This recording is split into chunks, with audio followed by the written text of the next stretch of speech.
hit the road. My heartbeat is drumming, but my head's in the zone. Now hearts may be broken, and tears they may fall, but after decades of hoping, it's nice to be here at all. They didn't see us coming, but we can make it alone. Let's just believe until we have to go home. Morning all, welcome in to another Euro breakfast. Wee bit snazzy the other day.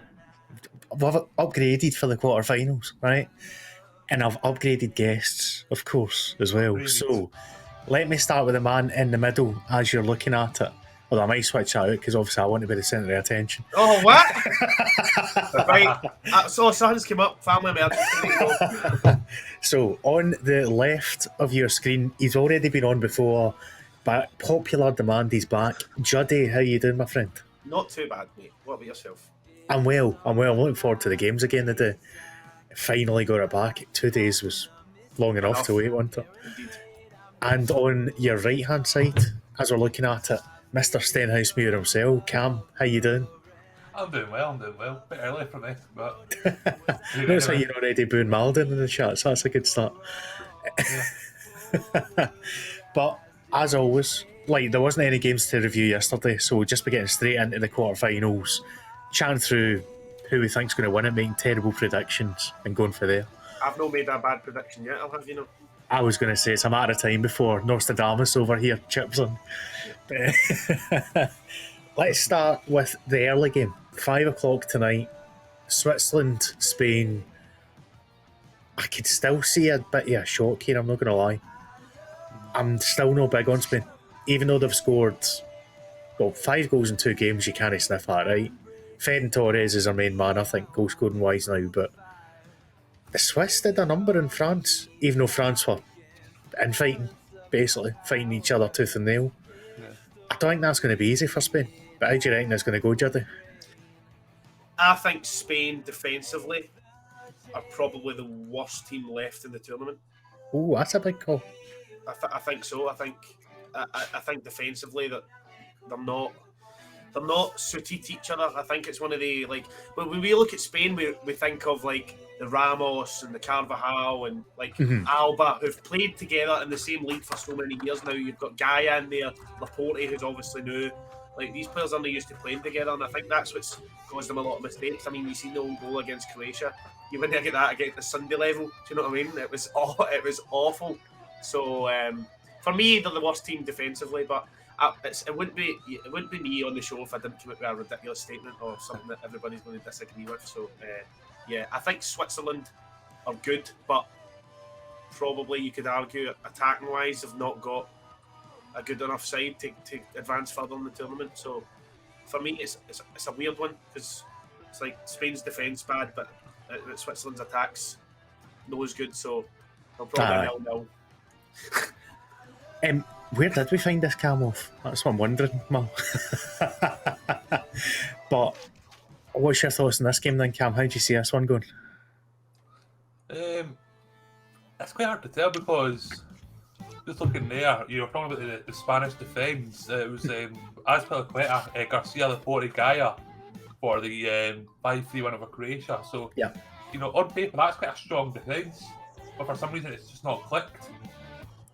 Probably doesn't help that Laporte doesn't speak Spanish, and he's just been drafted in and kind of last minute. So it's obviously it's not a centre back tandem that's getting any kind of experience together. At Man City, did they not? Or worked together at Man City last season? They might have done actually. That's a decent point. But in terms of international level, anyway, like Laporte just came in for his debut with Spain, and they've gone for there.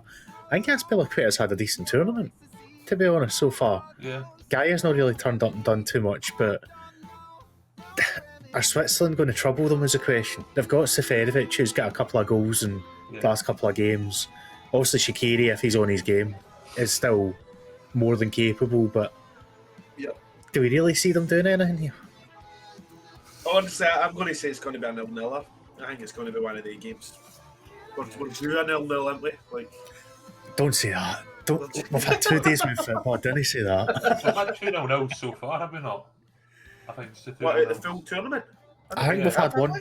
We've had one. I'm pretty sure. Well, I'll go. England, aye, Scotland, England. That was a Spain, 0-0. the But obviously, when we won 0-0, obviously that was a. Aye, that doesn't really count as a 0. That was a 4-0 battering, but Scotland 0-0. But aye, do you think there's going to be goals in Cam, or are we going with Juddy's boring prediction? I think I can kind of see Switzerland getting a 1-0 win somehow. Oh, okay, right. I think they'll hold off for quite a while, and then later on, or maybe an extra time or something, like Shaqiri or Seferovic will pop up with a goal. So Laporte did play at Bilbao. That's why he's Spain eligible, but he doesn't speak Spanish. I think he might speak a bit of Basque, which would make sense, but is that not the same thing, pretty much? not really. There's it's like somebody speaking Doric instead of Scottish. It's for us trying to understand somebody for Fife. Do you know what I mean? Or just generally your language. I don't know, just generally. But if Cam is a steady man, does that mean Mozza will be feeding him all his time? Quite like that one. But yeah, the thing that I'm concerned about with Switzerland is goal scoring. Are they going to have, like, I can't see them getting more than one goal in this game. By the way, Kenzie, thank you for the follow. That's now working. I can check that. Spain should have too much for them in any given day, but when they play Morata, you've got a chance. I still don't see Morata scoring more than 1 in every 3 chances, to be honest. That's generous. But we've got a kind of theme on here that we had to go to Seferovic, he suddenly started scoring. Had to go to Morata, he suddenly started playing quite well. So who's going to be the one today we're going to dismiss that's going to have a world day of a game? Every player on the Ukraine team. But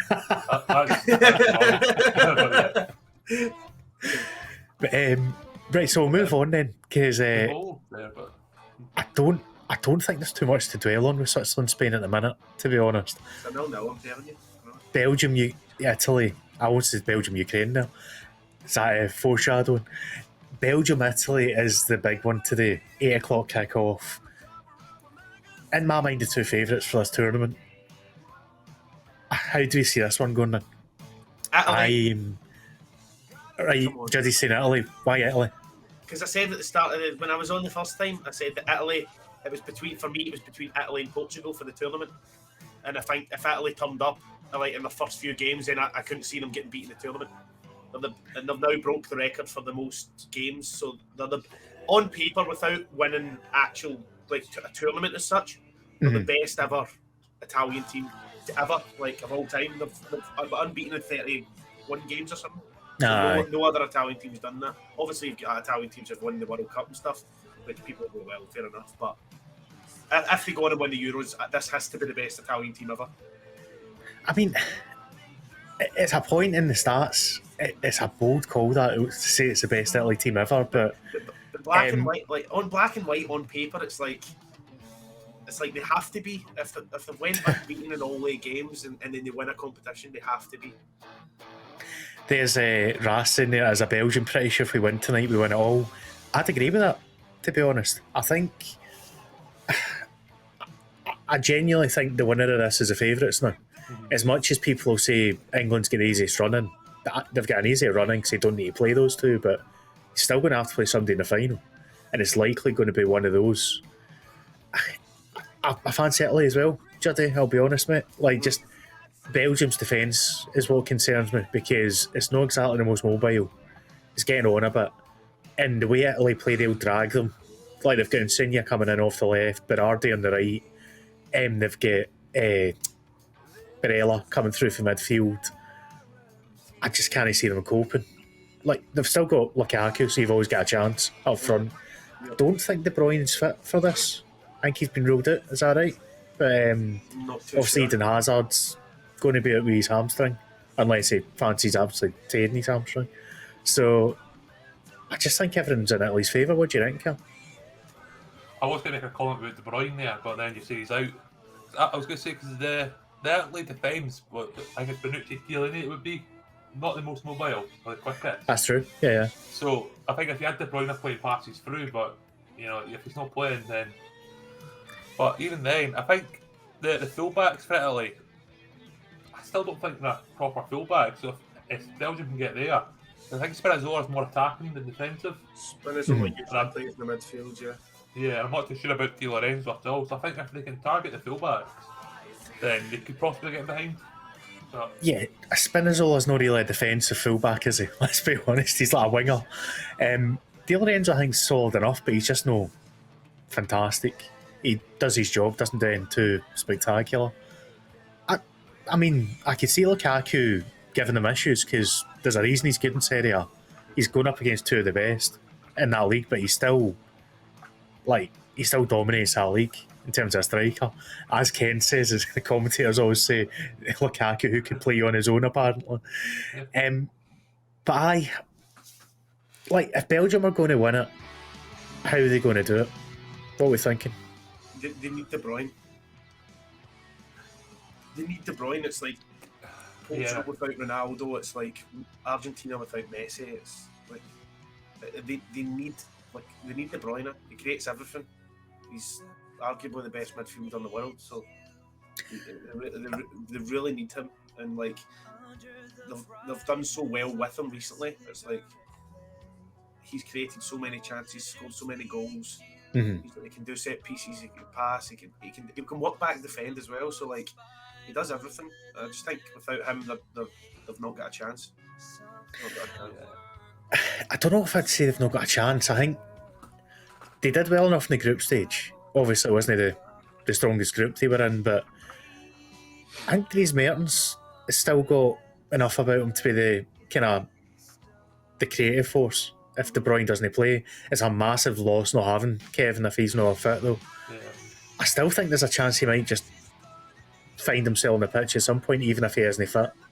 Like, they'll definitely have him on the bench at minimum if there's any shot of him playing, I would say. Like, especially if you need to chase a game as well. But how about yourself, Cam? You see, if he doesn't play, do you see them having a chance? I think if we look back at the games of Browns, I think was it the Denmark game, the first half he didn't play in Denmark, where I think he was with a better team to be honest, and De Bruyne came on, changed the game, Belgium won. So I think if they had De Bruyne playing, I think they've got a good chance to win, but without him, I think Italy may have a bit too much. Can I just point out, as soon as Cam said he had a third monitor, he's been getting abused constantly in the chat. And deserved as well, by the way. Who needs a third monitor? Tory. How many monitors do you have, Mozza? 2. I'm not even going to make a comment. Aye, Juddy's got about 5. I've got this up on one monitor, I've got the stream up on the other, and I've got my notes on the third monitor. I'll let you off. So, with those 2 quarterfinals, as a consensus, I know there was a shout at Switzerland there, but as a consensus, the most likely semi is Spain-Italy then, for that side of the draw. I would say so. Like, the most definite one I can say is Italy. I feel so strongly about that Italy side, and obviously the arguments say not a lot of people will go when you say it. Like I say they're the best Italy team ever, but on paper with the stats, if they don't win this tournament, they arguably have to be now. I know they've not got the names like Pirlo or Inzaghi or do you know what I mean, or Nesta, Maldini, but with stats don't lie, and they're playing some great football. Like, I've not watched an Italy game that's been boring yet. They've all been great to watch. So they're playing good football as well. But I just can't look past Italy against Belgium. So it's between Italy and Spain and Switzerland for me. Interesting. Yeah. Because we're now going to get into the other side of the draw, which is considerably weaker overall. And that's why. Cam just went, yeah. And that's why we're going to hear us coming home a wee bit longer. I dread to say, but let's start with the earlier game tomorrow, Czech Republic, Denmark. I'm genuinely surprised the Czechs have been able to get this far. I just don't think they're that good. And this is my strongest call of the whole slate. Denmark are winning that game. I cannot see a world that Denmark are not in the semi-finals here. and I've got money on them getting to the final, so I need them to get through as well. But I just, other than Patrick Cech, obviously you've got Kufal, Soucek, so there's decent players in that Czech team. I just don't think they're anywhere near as good as the Danes. And the Danes are obviously, like momentum-wise, are in form. I just can't see past them. Yeah, I agree with that, mate. I think Denmark are the team to kind of watch out for now. Like, when you say a dark horse, a team you wouldn't think. I just don't think. Even you look at Czech Republic versus Denmark, you would take Denmark all day, but especially with what's happened with Denmark and the loss of Eriksson and stuff, they've got so much more to fight for and play for now. So, plus they battered Wales. Yeah, You know what I mean? that's true. Like, battered Wales, and Bale just looked like a lost little girl running about a football pitch to men. Like that's how good they were, and they played some great football. So, it'll be good to see how Denmark do. The Don has just said if the Czechs win this tournament, I'll borrow an England Tom Singett's coming home during the World Cup. You're safe, mate. That's absolutely not going to happen. But Cam's not impressed. That's his third monitor he's staying out there, by the way. No, I don't know where he's getting an England top from. Like, why would you wear an England top to the Czechs one? We're a Czech Republic top and sing their national anthem. Learn it word for word. Got to learn every word of it. Aye, Denmark, Czechs. Cam, what's your thoughts?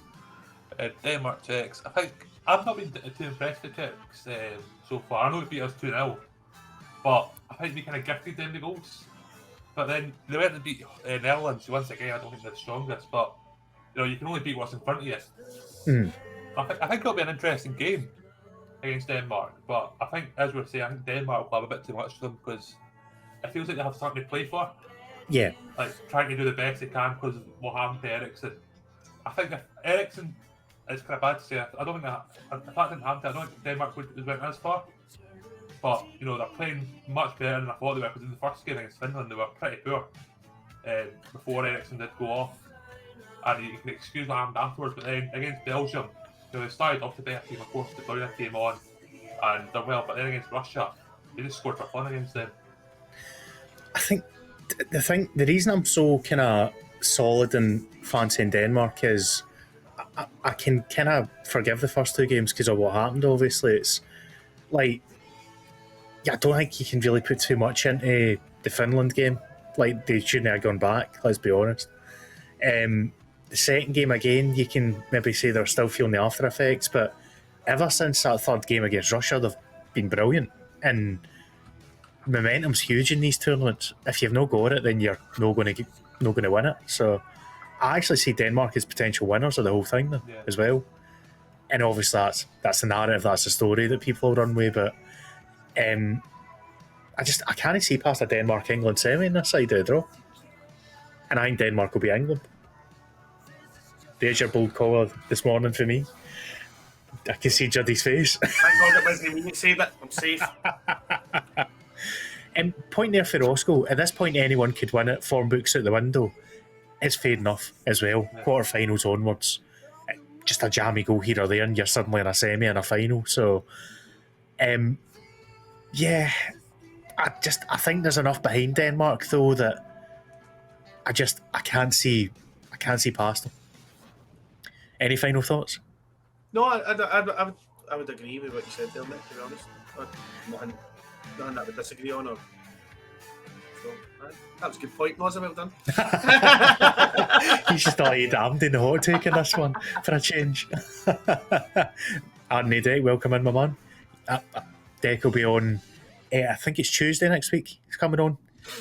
Right, so, talking to Deck, because he is an England man, Ukraine-England is the final quarter-final we need to go through. Mm-hmm. Score prediction? I didn't see Ukraine getting this far. I was pretty firmly behind Sweden. Obviously, the red card changed that game, and Ukraine managed it brilliantly for there when they had the extra man. A lot of teams kind of struggled with 11 on 10, they didn't. But they're a bit walking wounded. They're going into this game against England, who are still reasonably fresh. England so far have played their opponents really well, other than the Scotland game. Like, I think the Scotland game showed that if you get your tactics right against them, you can get at them. But every other game, Southgate's got his tactics spawn, basically to combat who they're playing against. So I'd expect it again. I don't see them being too attacking here. And I think they get through 1-0, 2-0. Like, I just, as much as I'd love to see it for banter purposes, I can't see Ukraine doing anything here. Well, we were at the Sweden-Ukraine game the other day, and to us, and I don't know on the telly if they mentioned it, and I've not looked back at that, but see Yarmolenko, see from the 15th minute onwards, he picked up a knock, and we seen it, and he was kind of limping and just kind of running through it, and then he ended up coming off during extra time. So, for me, he creates all their chances. So, it's like one of the ones, if he's injured again, then what do they do? Plus, Yarmolenko played in the Prem with all these English players, and he's not really kicked his own backside for a while, so he didn't at West Ham though, and he's been injured. He's made of chocolate, so it's like I can't see England, I can't see Ukraine doing anything against them. But if you're going to ask me a score prediction, I'd still say 3-0 Ukraine. But the reason everyone looks zoomed in today, Shove, is because we're trying something different. Because we normally do not like that. Oh, like that's good. Keep it like that. No, do not give him any more than he already has. Like, we normally mess about with that. That's how it normally looks, but I fancy doing something different today. You can see everyone's faces properly. Well, you and I have zoomed in Mozza. Aye, Juddy's just sitting back like that. Yeah. Thoughts on Ukraine-England, Cam? Ukraine are winning. No, it's one of those things where they both played a couple of days ago now. That extra 30 minutes for Ukraine might go into England's advantage. Of course, England beat Germany 2-0, which it's still quite hard to say if that's a good result or not, because Germany aren't. I was going to say they're not the Germany of old, but the fact is they've still got that team from when they won the World Cup. So they've not really changed it much since then to improve. Other than 45 minutes in this tournament, Germany have been rotten. Yeah. So it's kind of hard to look too much into that game, I think. Although for England it was big because they've not beaten Germany in God knows how long. So they've got a monkey off their back there. But like, as Dex saying there, I can see them going back to a back four and maybe being a wee bit more ambitious against Ukraine. No, they're not going to fear Ukraine, are they? But I'd like to see Sancho actually get a game. To be honest, he needs to play like he's arguably the best winger they have. Like arguably, of course, you could say Grealish. I like Sterling. I think people expect too much from Sterling. He's always in the headlines for the wrong reasons. People expect him to do this and that, and expect him, and then when he doesn't, or he gets stick, and then when he starts and scores, the next game they still give him stick.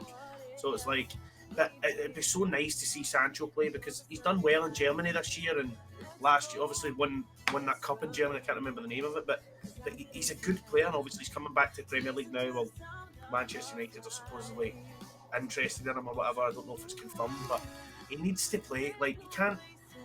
Like, it was disappointing not to see Jordan Larson, guys like that, play for Sweden and stuff. Like, it'd be so disappointing. As much as I'm not an England fan, it'd be disappointing to go to a tournament there and not get a chance to play in it. And yeah, definitely. Especially when you're the quality of Sancho is. 100%. By the way, my new pal Fabrizio Romano, because we're technically in the same team now, gave us a here we go, so it's happening. Sancho is going to Man U, it's done and dusted. But after the tournament, he does his medical and that's it. But if anyone missed that, by the way, he is now on Twitch, and I've never seen a chat move so bloody quick in all my life. Did you see how many followers he's made in one day? Thousands of thousands. 50.2k subscribers. Absolutely mental. But Sammy's brought up something that I thought was quite funny that I saw yesterday. I actually thought it was a meme, but it isn't. The referee, the assistants, and the VAR officials are all German for this England-Ukraine game. So get your conspiracy theories ready, just in case we see a Yarmolenko masterclass in this one. But I don't. The way that England see Germany is the same way that we see England. It's not the same both ways, right? The Germans care more about the Dutch than they do about the English in terms of rivalry. I don't see that being a big issue, to be honest. Like, even with the biggest tinfoil hat on that you could have, like, I still think England take care of Ukraine and go on. And to be fair, Sammy said earlier on that he didn't really think England had played that well. I disagree. I think even though they've not been exciting to watch, I think done their job really well. And Yeah. tactically, they've been pretty much spot on most of the tournament, other than the Scotland game. You do need to remember, England have played all 4 games at Wembley so far. This is the first Yeah. game away from Wembley, so that can have a major impact on it. I think the fact that Ukraine are playing different stadiums, that can be a massive advantage for them. Well, they're not going to have a home crowd really either, because No. anyone that was in the UK for the last game, the round of 16 game, isn't allowed into the Stadio Olimpico. Like, just quarantine rules and so on. So, Yeah. unless it's somebody who is outside England, outside of the UK that's going to that game, they're not really going to have a crowd behind them, which will be interesting to see if that affects them or not. Is there much Ukrainian kind of community in Italy? Do we know? They could have more fans. It's no, it wouldn't have been my mastermind subject, but that's question of the day. That do we know if there's a Ukrainian community in Italy? Do we have a Ukrainian dysphoria? Three Scottish guys in the barrel, like what? Oh, brilliant. Maladin has officially jinxed Sterling, so don't put any money on him. Do not expect him to do anything. Maladin's fancy teams are death now. So, yeah, we're going to end up talking about that at some point. Do we just get into it now about all the Twitter nonsense with that wee German Larson? Aye, go for it. Just, right, I'm going to put out something here that might be slightly kind of different for what everyone's saying. Mm-hmm. I remember laughing at the Brazilian kid when they lost 7-1, right? Because everyone thought it was quite funny, the wee Brazilian lad, he just couldn't handle it and he was greeting. It would have been fine, I think, if people were just having a laugh saying, oh, the poor girl, and having a chuckle. But Aye. Yeah. the issue is some of the nonsense, like the words, who uses the word slut for a kid? Like, Yeah. who does that? And then goes, oh, it's banter. Like, I don't get it. I don't agree. I don't agree with that either, mate. It's a bit it's like people just don't know how to draw a line. And I Yeah, think that's one exactly. thing That's we exactly spoke what about. it is. I've spoke about it with the footballers I've had on the podcast and stuff. We speak about social media and how it has an effect on them. So like, people read this. Like, I know certain players who come home for a game and if they've had a bad game, they'll delete Twitter off their phone Yeah. before they even go on it. Like, and I think that's one of the reasons now why we need to have, and it's spoke about, especially within sport, because it's the thing we use Twitter for most, sport, and keep up to date with what's happening. It's like this 2-factor authentication and people like using their ID to make an account or register a phone number that has to be registered in their name.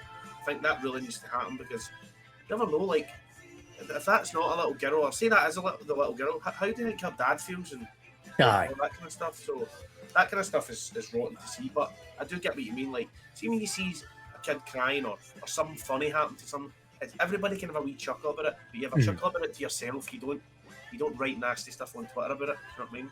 So Twitter's getting worse though, isn't it? It's just folk realise there's no any consequences and they just feel like they can do anything on it. But what are your thoughts, Cam?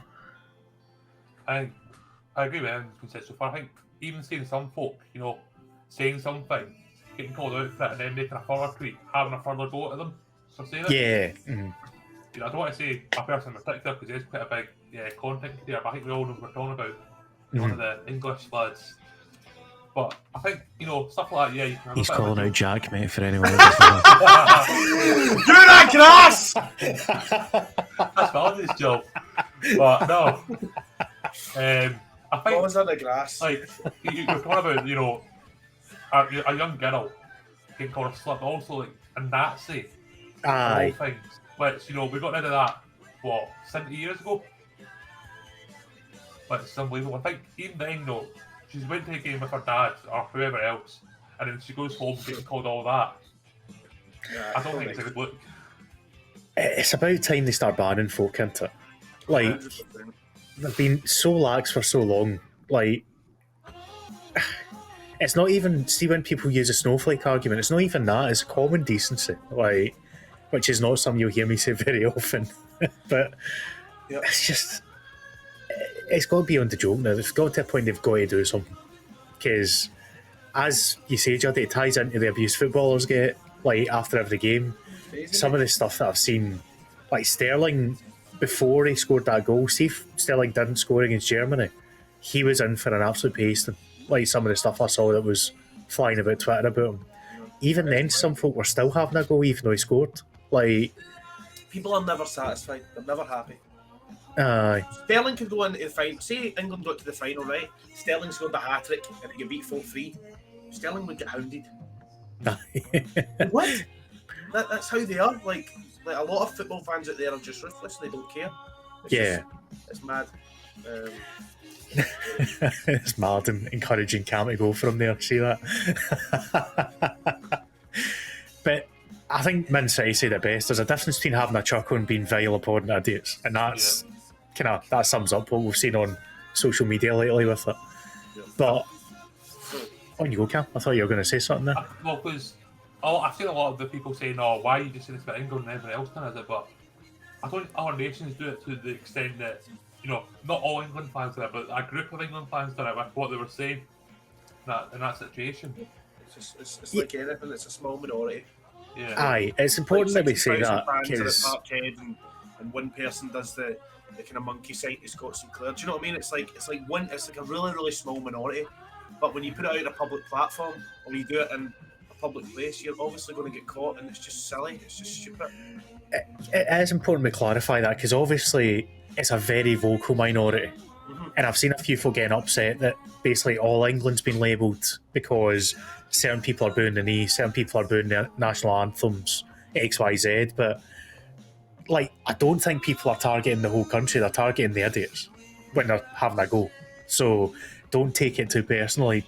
Also join in and having a go is what I would say. Tell these folk they're out of line. But aye, that's a good point actually, Dick. It is propagated by the media. The Sun's got a lot to answer for. And now they're suddenly best pals with him, saying, "Oh, Raheem the Dream and that." I've seen what you've put out the last few years. Yeah. It's just shameless, isn't it? No, But, it's shocking. like, it's not just him. Like, you can see, let's be honest, there's a certain type of footballer that gets a harder press in this country, and they tend to be people of colour. So Sterling's had it. I've actually seen Saka's had a wee bit of it as well. What about when he bought the house for his mum and stuff? Aye, and it's like, how dare he spend his money on a new house for his mum? You know, like the money he's earned in a contract. I don't see Mason Mount getting that kind of coverage. It's just, there comes a point where folk need to just start calling out for what it is. And it's lazy racist stereotypes for certain folk in the media. Yeah. But anyway, let's get into a more light-hearted topic, shall we, rather than going on a full rant. So, given that we've got our 4 games that we've kind of touched on briefly, are we seeing a big shock? I know Switzerland's came up already against Spain. Is that the most likely surprise here? Are we thinking Ukraine over England? Or?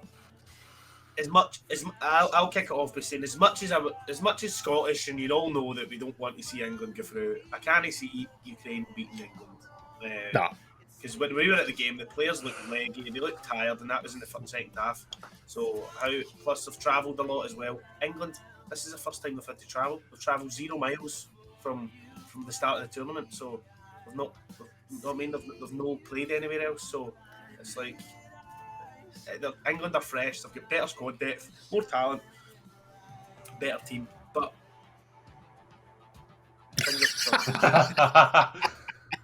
My toes are crossed and all, but I'm not getting the name of the camera. Another Ukraine thing. Some of these 12 toes, aye. It could be the same thing as I said for the Switzerland-Spain game. I think Ukraine might sit back, absorb the pressure, and just hit the brakes. Similar to the same thing as Scotland did. We just kept hitting on the brake constantly. I think Ukraine could try that. But I don't know if they've got the players for it. Such. I think Yarmolenko could cause England, I don't know, what, back 3 or back 4, a lot of issues. So, but it's whether he's playing or not, though, Cam. Because like I said at the game, honestly, he was like, that way you kind of limp and you kind of do that skip a step every couple of steps. Yeah. Like he was doing that, and that was from like 15th minute on. And me and Brad were watching him full game. He still produced an unbelievable through ball, right enough. Yeah. Like, even though he was like not fully fit, he's still more than capable of creating. The issue is that going to now be worse after the game, or is he going to be able to even get an injection and go through it? Because there's no way he's missing a quarter final. Let's be honest, if he can play it. And Ukraine have never got this far. So, correct me if I'm wrong, I don't actually know if Ukraine had been in the last 16, never mind a quarter final. So I think this might be their first knockout appearance in the I Euros. think it was. I think I saw something about that being the first knockouts. I'll get the stats. Because I know the Swiss had been to the round of 16, but they'd never won a knockout game in since the 50s or something like that. Yeah. I'm pretty sure it's Ukraine's first bash at it. I'm sure somebody will correct me in the chat if I'm wrong. I think they've. Anyway. If they go out at this point, they've run their race and they'll be happy with what they've achieved. Because bear in mind, they were the worst third place team. They only snuck through by the skin of their teeth. So to get the quarters, I'd say, is a result for them, even if they go out at this point in England. Like the thing with the other game, I think the Czechs maybe have slightly more ambition about them. They probably fancy their chances more against Denmark. I think Ukraine are just happy to be at this point and they don't mind bowing out if they bow out. Oh, hold on. This might be a lot of rubbish, but I've typed in on Google Ukraine. How far have Ukraine got at an international tournament? It said Ukraine have appeared in the finals of the FIFA World Cup on one occasion in 2006, where they reached the quarterfinals. But that's World Cup, so I'm going to pretend that I knew that. Right, okay. I totally forgot they got that far in the World Cup, to be fair. I know Martin's saying it wrong anyway, but he wasn't asking, so it's fine. Like, somebody's brought up Seferovic, and I noticed somebody else wanted to talk a wee bit more about Switzerland earlier on, so let's get into it, because on a previous stream we had, and we were looking at the Swiss, I think it was John Walker that we had on that said they're the most boring team, they offend me. They're going out, blah, blah, blah, blah, blah. Seferovic is an awful imposter of a striker. And suddenly started banging goals in. So I think we need to revisit it and maybe give them a bit of credit at this point. Like, I don't really like him as a striker. I don't think there's that much about him, but to be fair, he's doing what he needs to do for them. He's leading the line. He's giving them an outlet. He's scoring goals. There's every chance he gets another one against Spain, I think, because I still think that Spanish defence is there to be got in it. It's like I said, I know Spain's team, when you look at it and you go on defence, Laporte, Garcia, Gaia, I can't remember who the right back is. Azpilicueta is obviously quite good, but I think together as a group, they're just no there as a group. They're just no bonding. I don't know. They're like, for me, I can see teams scoring at them. It's just whether it happens or not. Honestly, this is the only game I really don't have a clue about is the Switzerland-Spain game. I still feel like we're not fully behind Spain. Is that fair to say? 100%. And it feels weird saying that, given they've scored 5 goals twice in the spin. But there's something about them that's just, I'm not sold. I don't know what it is. Like, they feel like the kind of team that will throw a France. They'll throw a stinker, like, at some point. But at the same time, when they won the World Cup, they did this. They weren't great all the way through the semi-final, and then suddenly turned it on. So, do we think that they've got that in them? Are they the kind of team that will suddenly just go up another gear, or do we think we're seeing what Spain actually are? God knows. I hope they've got another striker rather than Morata. Well, they've got Ferran Torres, so they've not been challenged yet. Or had a good challenge to play against. You know, you're talking about they've scored 5 goals in 2 games, which is quite impressive. But they conceded 3 against Croatia. I think against a good side. You know, I don't know if Switzerland will be that side, but with the back four they have, who just haven't really played together much and don't have the experienced figure like Sir Ramos, who I think would perfectly fit in there.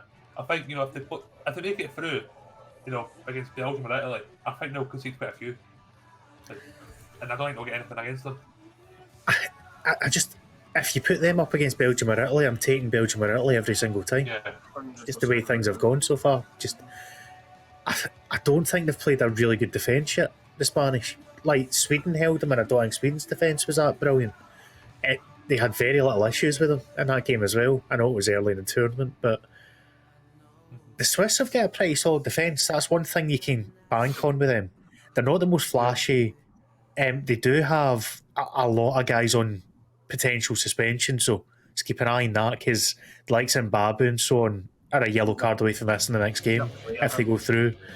So that's another kind of factor to playing a lot of these games that guys will be trying to avoid getting booked. But even Switzerland's midfield, you're looking at, like, I believe Jacques is out of this game, if I remember rightly, with suspension.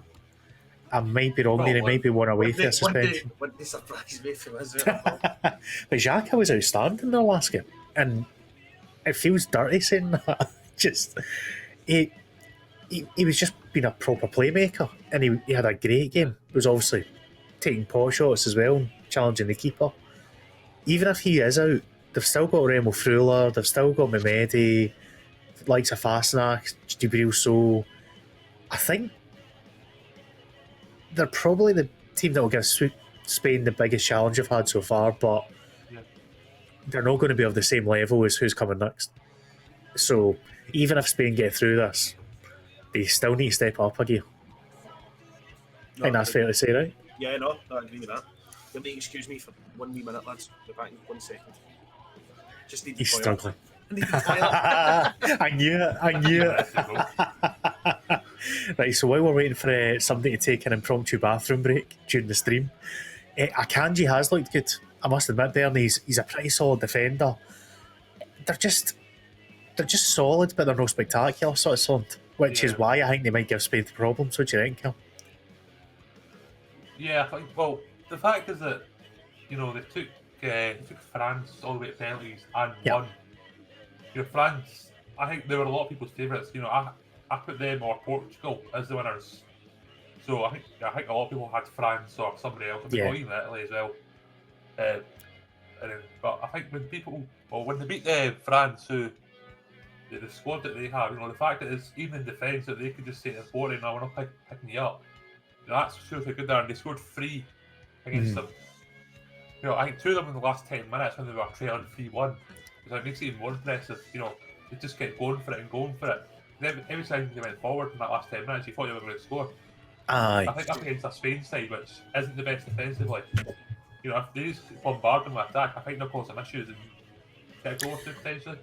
So. I mean, the thing when you look at France have got a better defence, I think, than Spain do. Yeah. And like Varane and Kimpembe, Varane had a bit of a stinker, so you need to factor that in. But Varane and Kimpembe together getting trouble with Seferovic tells me that he'll give trouble to Spain at the back as well, with Pau Torres and with Laporte. So Seferovic is the guy that plays with Benfica, is he not? Aye. Yeah. But I just that's the game that I can see a surpriser. I think. I can't see the Czechs beating Denmark. I can't see Ukraine beating England. And Belgium or Italy wouldn't be a shock if either team won. The only shock there is if it's going to be a 3 or 4-0, like one way or the other. But I could actually see that, to be fair. I could see Italy if they get on the groove again. Here's a shout for you, right?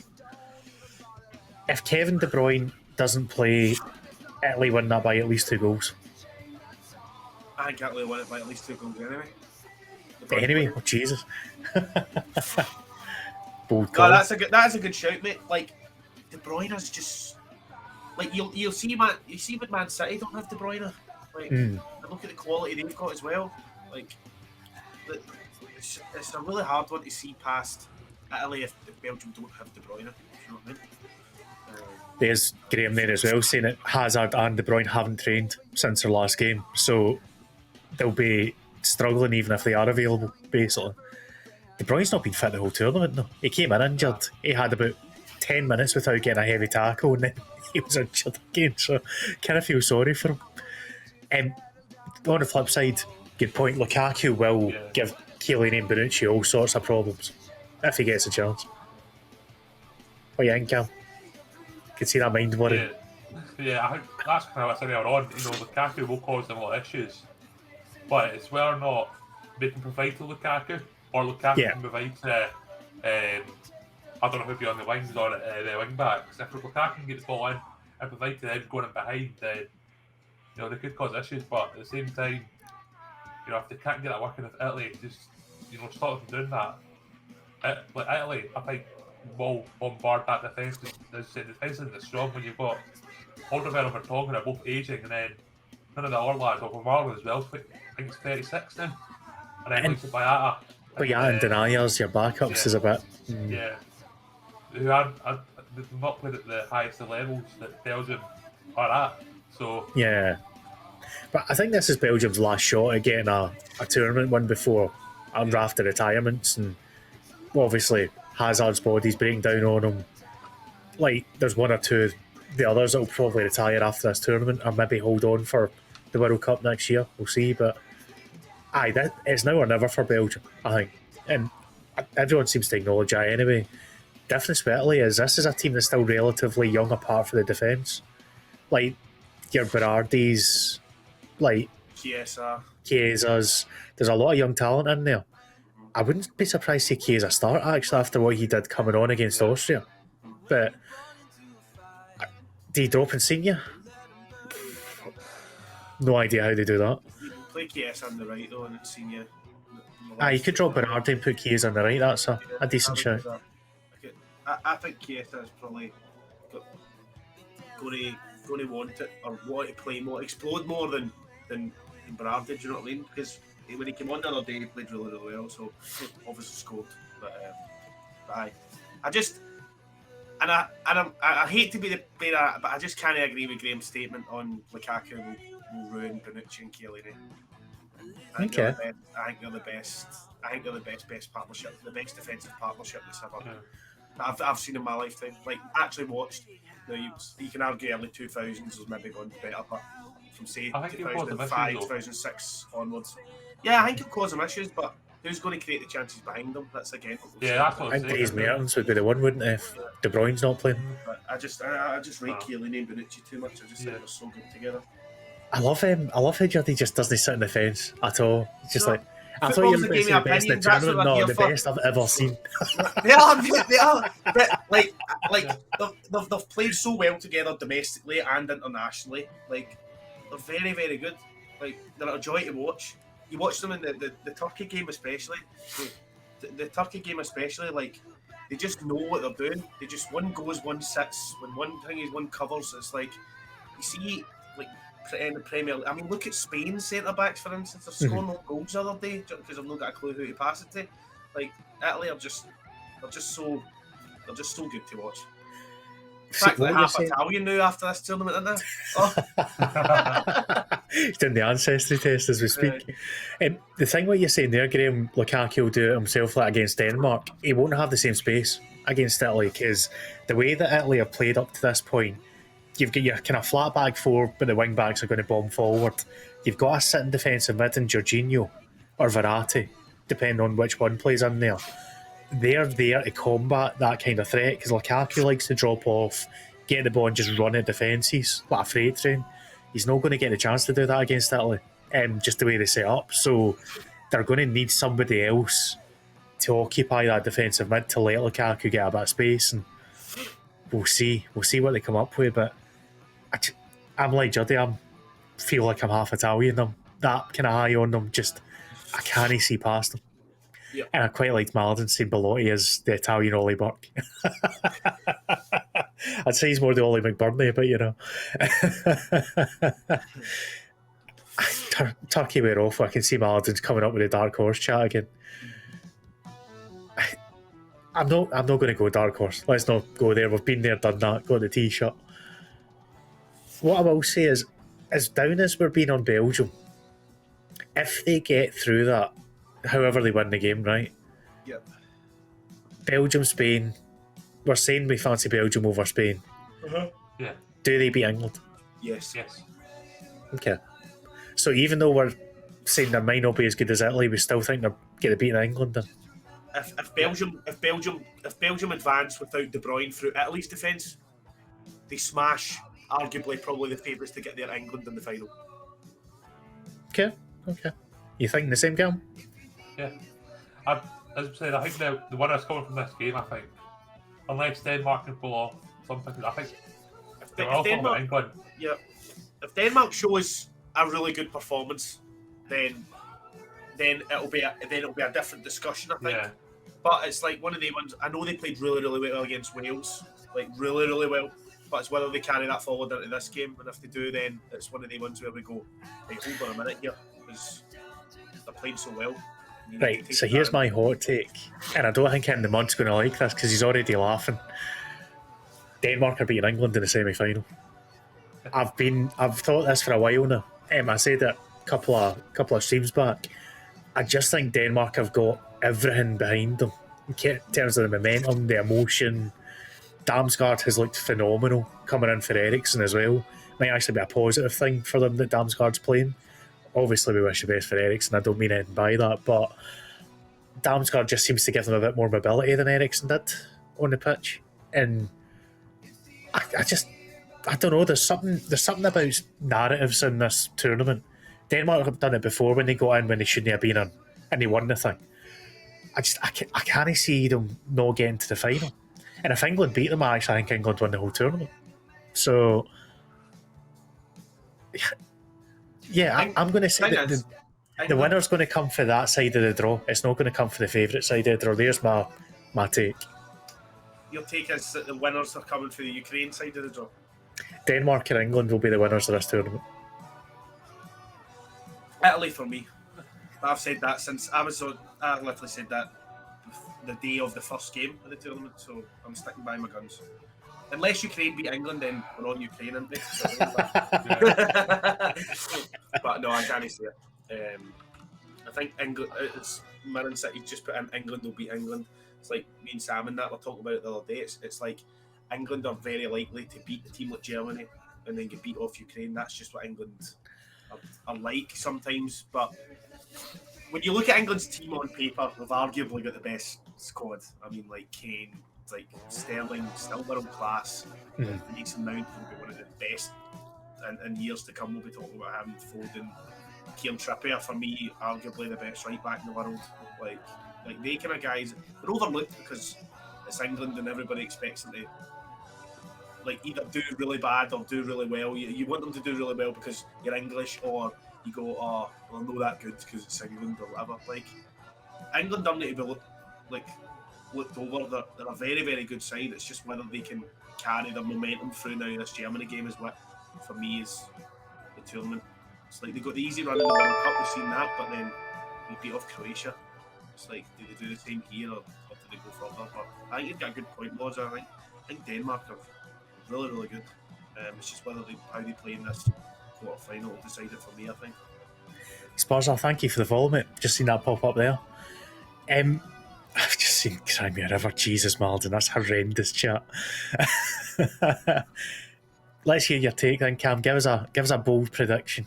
Me and Juddy have put our necks out in the line. Very clippable to get wound up later on if we get it wrong. So let's get one for you. I think, you went and said that the winner will come from, England's side. I think, well, as I said, Belgium, Italy, I think one of them will be in the final. I don't know who against. It could be Denmark, it could be England, it could be Ukraine, or it could be Czech Republic. But I think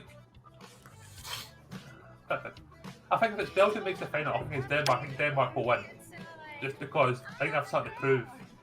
Yeah. I know they've played each other already. Denmark controlled most of the game until De Bruyne came on, and that just unlocked them from Belgium. But I think, what you said, the momentum's a key thing for Denmark. And if they've got that momentum going to the final where Belgium have been stop-start sometimes. I know they beat Portugal in the last round, but I don't think they're the best. Like Portugal should have won that.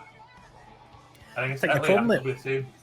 The problem that Belgium have got is Roberto Martinez as a manager, and he's liable to throw in an absolute stinkery of tactic at some point.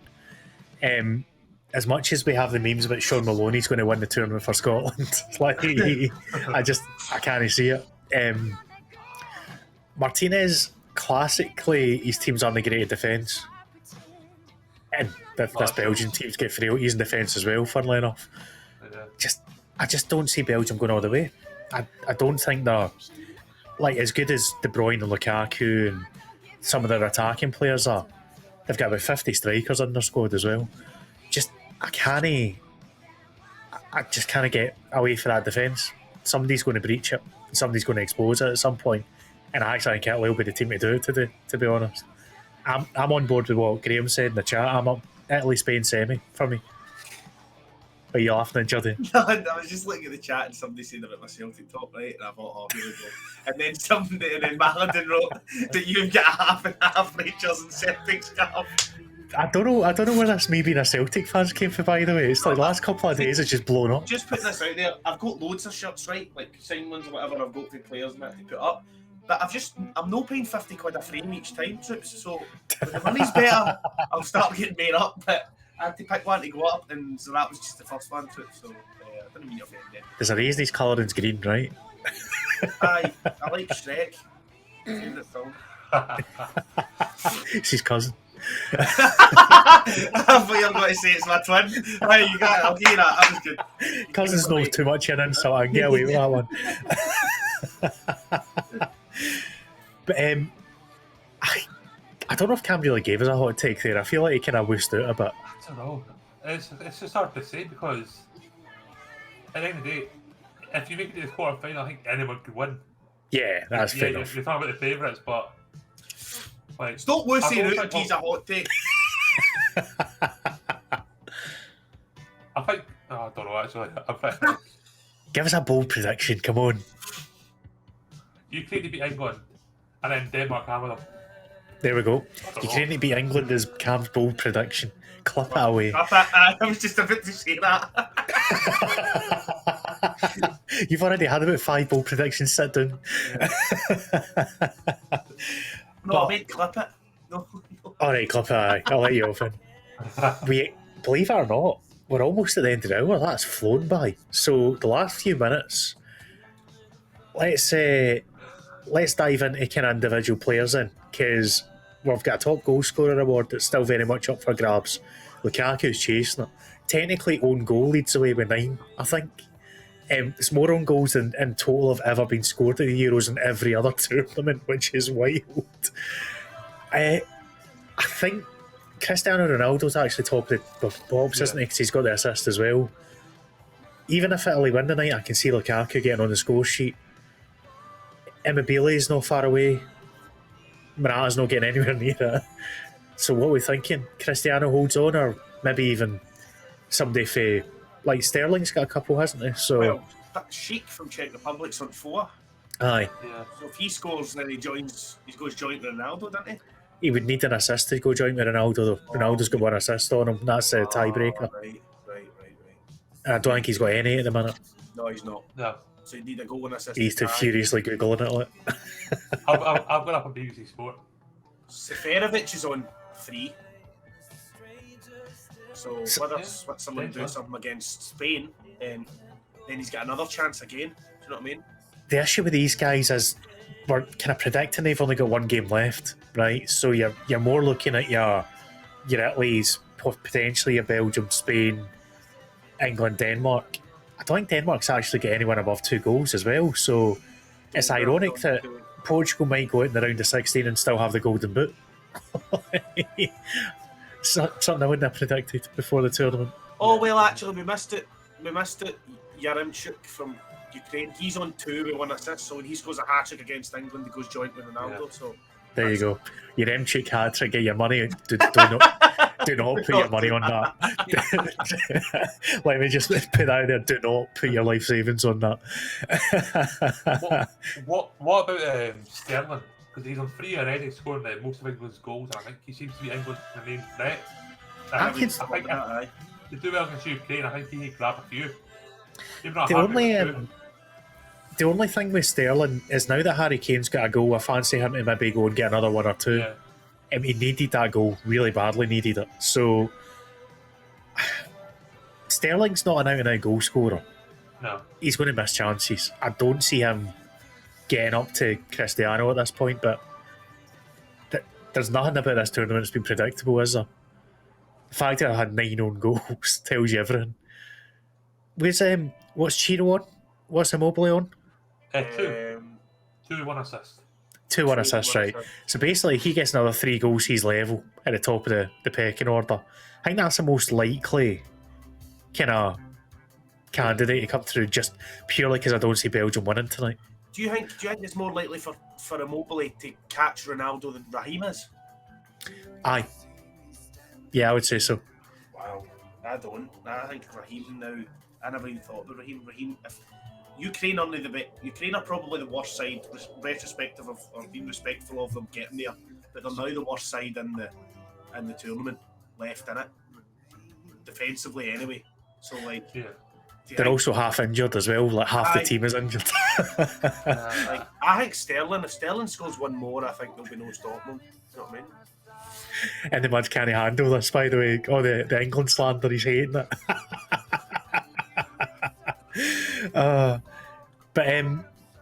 But that, gentlemen, brings us to the end of our hour. So thank you very much, especially to Cam, who jumped in at very late notice this morning to give us a wee hand. So appreciate you, mate. Juddy, who is... If you just had to listen to me for an hour.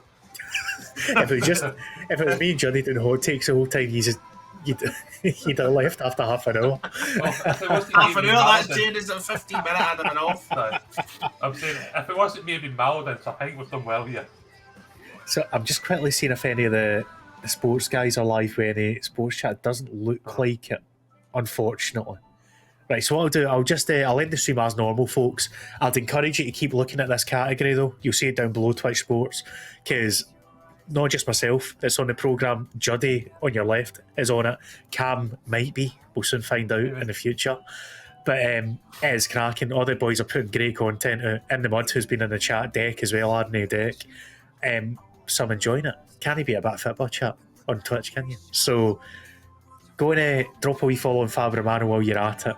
We'll be back tomorrow morning. I have Zafar Cakes and Tony Jameson on, so a wee bit different having two comedians on. I'm not quite sure how that's going to go, or if I'm just going to end up being roasted the whole time. So enjoy. But enjoy your days, enjoy the football being back, and we'll catch you later.